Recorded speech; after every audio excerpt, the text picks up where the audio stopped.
Bwana Yesu na asifiwe. We are talking about the blessings of God. Na poleni sana kwa sababu I have been forced to record this one. I will upload. Itakupata ikiwa upload baadaye kwa sababu network inasubua kidogo hapa na pale. Na nilikuwa naelezea nasema hivi. Kwa nini Wakristo wengi wameweza kujipata wakiwa duped ama wakiwa wamepelekwa kwa njia ambazo hazifai? In the name they are looking for blessings. It is because they don't understand.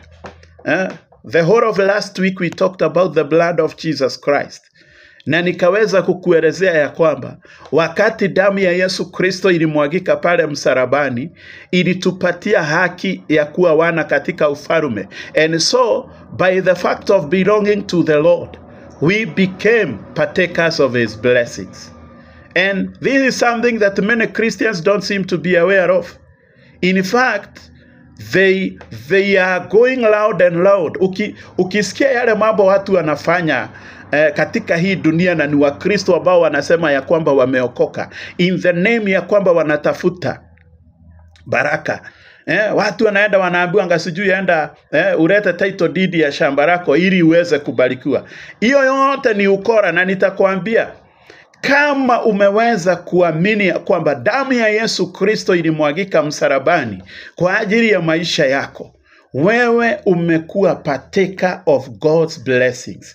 And if he says that he is the owner of everything, you have the right to request from God himself that thing that you so much require. Praise the name of the Lord.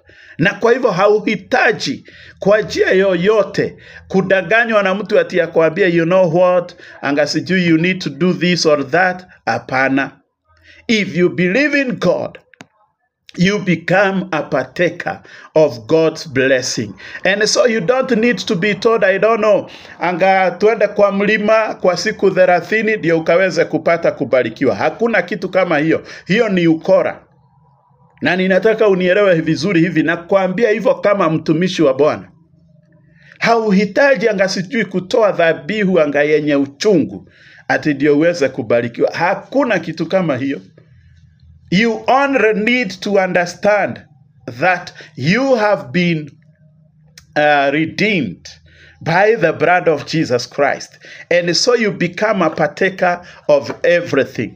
And now, where does this blessing come from? In the book of Ephesians chapter 1 and verse 3, the Bible says, "Blessed be the God and Father of our Lord Jesus Christ, who has blessed us with